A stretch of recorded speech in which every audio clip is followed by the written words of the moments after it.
দেখে নিশ্চয়ই বুঝে ফেলেছ আজকের এই ভিডিওটিতে আমরা কি বিষয় নিয়ে কথা বলবো। আজকের এই ভিডিওটিতে আমরা উৎপাদন ব্যবস্থাপনা ও বিপণন এই যে বিষয়টা তোমাদের কমার্সে আছে এটা আসলে কিভাবে পড়তে হবে সব কিছু বিস্তারিত প্রথম পত্র এবং দ্বিতীয় পত্র নিয়ে আলোচনা করব। একটা কথা, আমি যদি তোমাকে একটা প্রশ্ন করি যে উৎপাদন ব্যবস্থাপনা ও বিপণন এই দুইটা জিনিসটা কি এবং এই দুইটা জিনিসের মধ্যে আসলে পার্থক্যটা কি, তুমি আমাকে কি উত্তর দেবে? এখন তুমি বলতে পারো যে আপু, উৎপাদন মানে হচ্ছে আমি একটা পণ্য তৈরি করলাম বা বানালাম সেই জিনিসটা, এবং বিপণন মানে হচ্ছে আমি পণ্যটা বিক্রি করলাম। তাই তো আমরা সহজ ভাষায় কিন্তু এটাই বুঝি। তো চলো আমরা এই সাবজেক্টটা কীভাবে আসলে পড়তে হবে সেই জিনিসগুলো জেনে নিই। আমাদের কিন্তু উৎপাদন ব্যবস্থাপনা ও বিপণন এই বিষয়টাতে দুইটা পত্র থাকে। প্রথম পত্রে আমাদের উৎপাদন ব্যবস্থাপনা নিয়ে কথা বলা হয়, দ্বিতীয় পত্রে আমাদের বিপণন নিয়ে কথা বলা হয়। এবার চলো আমরা এই যে উৎপাদন ব্যবস্থাপনা প্রথম পত্র এটা আসলে কিভাবে পড়তে হবে সেই বিষয়গুলো জেনে নেব। আসলে আমাদের যে প্রথম পত্রটা থাকে ওইটাতে মূলত পণ্য উৎপাদন, প্রক্রিয়া ও নিয়ন্ত্রণ এই বিষয়গুলো নিয়ে কথা বলা হয়। যেমন কি কাঁচামাল থেকে শুরু করে আমি একটা পণ্য তৈরি করব, সেজন্য আমার কাঁচামাল দরকার। মানে কি, আমি বোতল তৈরি করব, সেজন্য কী করতে হবে, আমাকে প্লাস্টিক সংগ্রহ করতে হবে, বিভিন্ন প্রক্রিয়াজাতটা করে আমি আগে প্লাস্টিকটা থেকে সব কিছু পণ্য বানানোর জন্য আমার একটা পূর্ব প্রস্তুতি লাগবে। তো এই প্রস্তুত পর্যন্ত আমি যে বোতলটা বানাবো সেই পর্যন্ত বানানো পর্যন্ত পুরো যে ব্যবস্থাপনা সেই জিনিসটাকেই আমরা কি বলি, উৎপাদন ব্যবস্থাপনা বলি সহজ ভাষায়। আমাদের পড়ার ধরনটা কেমন হবে, আমরা এই বিষয়টা কিভাবে আসলে পড়ব বোঝার চেষ্টা করতে হবে। আমাদের জিনিসগুলো মুখস্থ না, আগে আমাদের বুঝতে হবে। একটা জিনিস আমি বুঝতে পারলে ওই জিনিসটা মুখস্থ করা আমার জন্য সহজ, বাট আগে জিনিসটা তো বুঝতে হবে, তাই না?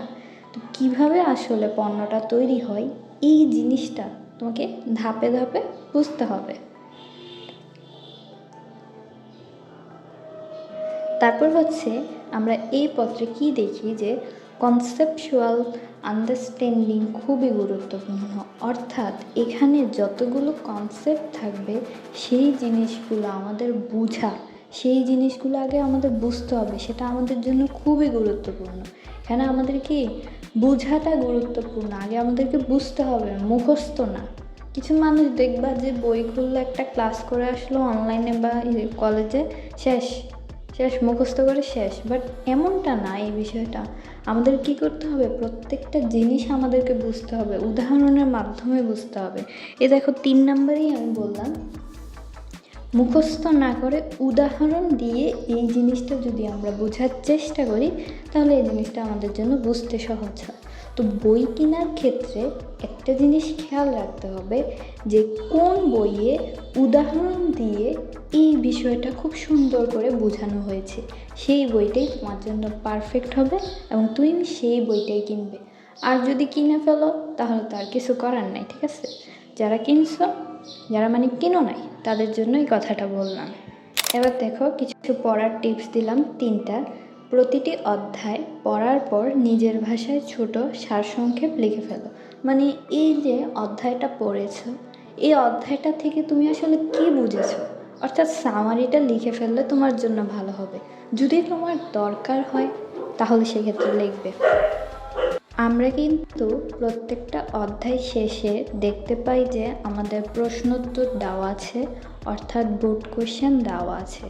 তো সেই জিনিসগুলো, সৃজনশীলগুলো আমরা একটু প্র্যাকটিস করব। তারপর হচ্ছে গুণগত মান নিয়ন্ত্রণ, এই অধ্যায় থেকে এমসিকিউ বেশি আসে প্রায় সময়, সেটা আমি একটু বলে দিলাম। ওকে, সব অধ্যায় তো এমসিকিউর জন্য গুরুত্বপূর্ণ, আমি জাস্ট এক্সট্রা একটা অধ্যায় বলে দিলাম আর কি। এবার চলো আমাদের দ্বিতীয় পত্রে আমাদের বিপণন নিয়ে কথা বলা হয়েছে। বিপণন নিয়ে তো একটু আগে বললাম যে আসলে আমাদের কি এই অংশটাতে আমরা কি করব, যে পণ্য বাজারে পৌঁছে দেওয়া এবং বিক্রি করা। সোজা কথা হচ্ছে আমার পণ্যটা বিক্রি করা মানেই বিপণন, অর্থাৎ মার্কেটিং করা, তাই না? এখন এখানে কি বললো, পণ্য তৈরি হয়ে গেলে সেটা গ্রাহকের কাছে কিভাবে পৌঁছাবে, কিভাবে বিক্রি বাড়ানো যায়, এইসব বিষয় নিয়েই আমরা মার্কেটিংয়ে মূলত আলোচনা সমালোচনা করা হয়। ওকে, এবার এটার পড়ার ধরনটা কেমন হবে? এখানে তোমাকে বাস্তব উদাহরণ দিয়ে ভাবতে হবে। মার্কেটিং জিনিসটা বাস্তবভাবে ভাবতে হবে যে আসলে কিভাবে আমি আমার কাস্টমারদেরকে আকৃষ্ট করলে ওরা আমার পণ্যটা কিনবে, আমার বিক্রি বাড়বে, সেই জিনিসটা আমাকে বাস্তবিকভাবে ভাবতে হবে। যেমন কি করতে পারি আমরা, এই যে গ্রামীণ ফোন, প্রাণ কোম্পানি, RS, এটা RFL হবে মেবি, ইত্যাদি কিভাবে তাদের মার্কেটিংটা করে, এই জিনিসটা আমাদেরকে বুঝতে হবে। কারণ এই যে তিনটা আমি বললাম, এই তিনটা কিন্তু আমাদের বাংলাদেশের খুবই ফেমাস তিনটা কোম্পানি, গ্রামীণ ফোন, প্রাণ এবং RFL, তাই না? তো তারা কিভাবে আসলে তাদের মার্কেটিংটা করে, তাদের পণ্য এত বেশি কীভাবে বিক্রি হয়, সেই জিনিসগুলো যদি আমরা বুঝতে পারি, তাহলে আমরা আমাদের জন্য যখন পরবর্তীতে নিজেদের পণ্যের জন্য মার্কেটিং করব, সেই বিষয়টা আমরা বাস্তবিকভাবে ভাবতে পারবো। ওকে, এই পত্রটা তুলনামূলকভাবে একটু ইন্টারেস্টিং এবং রিলেটেবল। ওকে, এবার প্রথম পত্র এবং দ্বিতীয় পত্র দুইটা যদি আমরা মিলিয়ে বলি, পড়ার যে সঠিক নিয়মটা, কিভাবে কি করবে, কেন করবে, সব কিছু আমরা এখন 5টা পয়েন্টে জেনে নেব। তো অধ্যায়টা ধরতে হবে, একটা অধ্যায় ধরবে, দেন তুমি কনসেপ্টটা বুঝবে।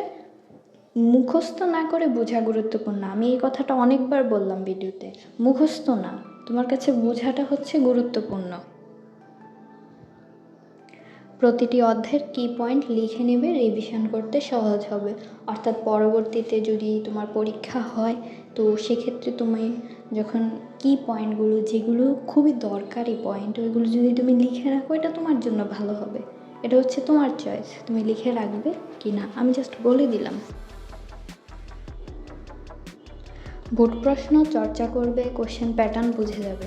তুমি যদি বোর্ড প্রশ্ন চর্চা করো, তুমি বোর্ড প্রশ্ন প্র্যাকটিস করলেই তো বুঝবে যে একটা অধ্যায় থেকে আসলে আমার বোর্ডে, আমি যখন পরীক্ষা দেবো, আমার বোর্ডে কেমন কোশ্চেন আসলে তারা করবে। এই জিনিসটা আমি কিন্তু কখন বুঝতে পারবো, যখন আমি বোর্ড কোশ্চেন প্র্যাকটিস করব। MCQ অনুশীলন করবে, নম্বর বাঁচানোর কৌশল।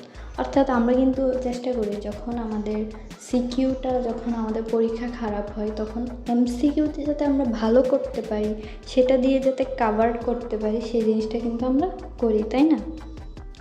এবার দেখো, লাস্ট মডেল টেস্ট দিবে। আমি এটা আমার প্রত্যেকটা ভিডিওতেই বলি যে প্রত্যেকটা বিষয়ে মডেল টেস্ট দিলে আমরা কিন্তু যখন কি করব, যখন আমাদের দুর্বল অধ্যায়গুলো আমরা বুঝতে পারবো, তখন ওই অধ্যায়গুলো আমরা একটু ভালোভাবে শিখে নিতে পারবো আবার। ওকে।